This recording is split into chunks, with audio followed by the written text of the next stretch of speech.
Morning class, my name is Brittany Petherbridge and I'm speaking to you from Kenya, Africa, in a little town called Nanuki.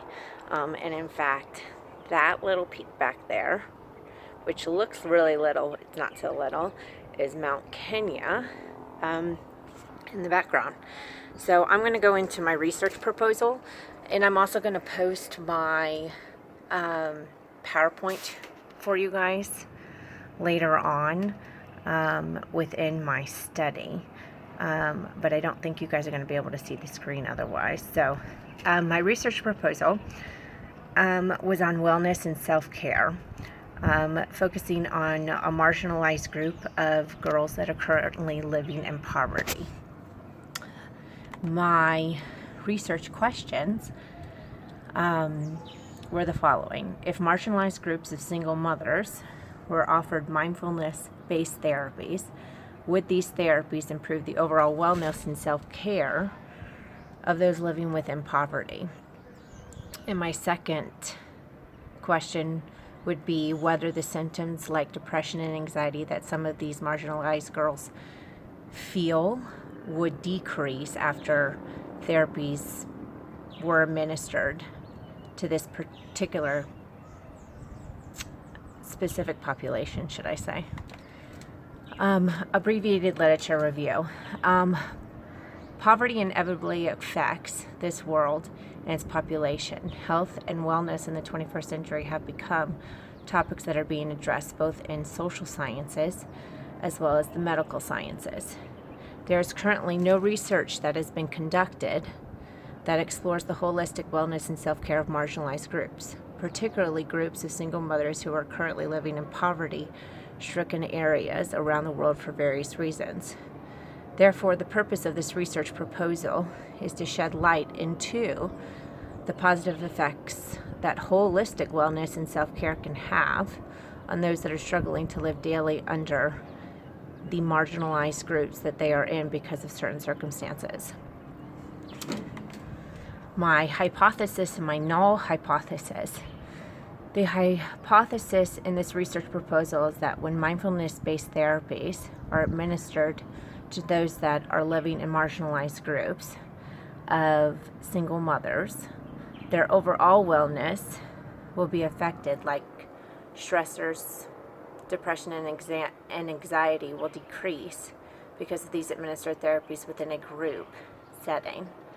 And then my null hypothesis, therefore, is this, that there will be no effect on their overall wellness or decrease in symptoms like depression and anxiety with marginalized groups of single mothers who receive mindfulness-based therapies.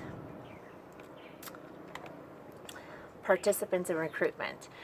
So I decided to go on a smaller scale on this because I thought that it would be a very specific research study. So I'm going with 20 single mothers that will participate in the study. All of them have to be women and older than 18, and they all must be living under a poverty line with whatever country they're in, whether that be the United States or Africa, because our poverty lines and the amount of money that people make in marginalized areas are different around the world. So this study can go around the world or be given around the world as long as they take that into account with where they are. The participants will be selected utilizing a snowball sampling method, which allows for participants in marginalized groups to identify others and or relatives that are currently living under the same poverty conditions and meet the rest of the inclusion criteria. So my design is a within group descriptive design, and in stating that, in order to select this group of individuals, the lead researcher can report to a nonprofit organization in order to identify and interview single mothers who are reporting to these nonprofit organizations for childless services and or counseling. And once the lead researcher identifies one single mother who is experiencing poverty, he or she can then participate in the research study in order to evaluate one's overall wellness and self-care habits. And then the lead researcher can go from there asking if she knows anybody, and if she does know anybody, then that continuation happens until you get a selection of 20 participants in this study. My instrument that I am going to be utilizing is the 5-Factor Wellness Inventory. And this measurement will be given to each participant upon the first interview that is conducted within by the lead researcher. And then a post-test will be given to each participant upon completion of a 12-week group setting of mindfulness-based therapy to see if their scores are any different. The 5-Factor Wellness Inventory is used to help individuals make healthier living choices by assessing characteristics of wellness. It includes 73 scored items and 17 experimental items, assessing one's overall wellness and perceived safety in life. Responses to the questions are graded on a 4-point Likert type scale, ranging from strongly agree to strongly disagree. And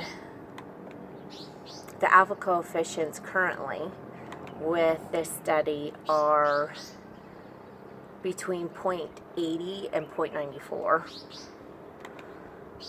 The proposed statistical analysis of my study. The data will be generated as interval, and the statistical test that will be utilized is a paired t-test so that we can compare the results between pre and post tests within the group to see if there's any differences between their self-care and wellness habits after they've received 12 weeks of mindfulness-based therapies in a controlled group setting.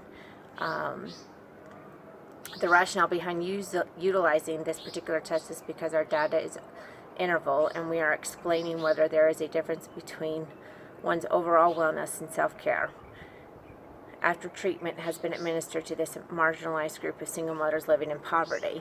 The results of the analysis should reveal whether mindfulness-based therapies improve a single mother's overall wellness and self-care habits after treatment, and whether signs and symptoms like depression and anxiety would decrease after receiving specific treatment and mindfulness-based therapies. I really chose this design because I'm living in a country that literally makes an average wage of less than $2 a day. It's a topic that's close to my heart. In addition to working with orphanages over here and stuff like that. So hopefully future research can be conducted so that we can help younger women around the world. So thanks so much for listening, and I hope you guys have a great day. Bye-bye.